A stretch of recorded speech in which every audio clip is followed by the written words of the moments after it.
Video आवडला जेवण बनवायला तर लाईक जेवणार आणि आहे का तुम्ही? सबस्क्राईब चॅनलला नक्की करा. नाही मी जेवणार नाही. पुन्हा अर्ध्या रात्री म्हणायचं नाही मला मानानं भूक खायला लागल्या पुरी म्हणून मग मी शिळी फुटकी अजिबात चोरून जेवण खाई बनवणार यालाच नाही. म्हणतात बघा. बनव नको, तुझं तू खाऊन झोप जा. दादानं तेच काम केलं.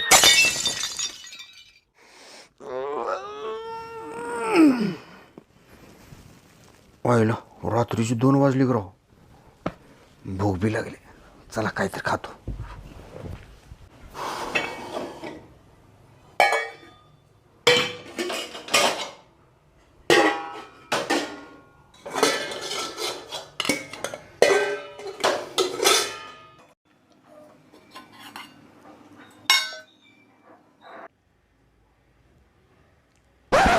लग्न होऊन 10 वर्ष झाले बाई, असलं वरण करतात का पानचं ढोळ. तुमच्या तर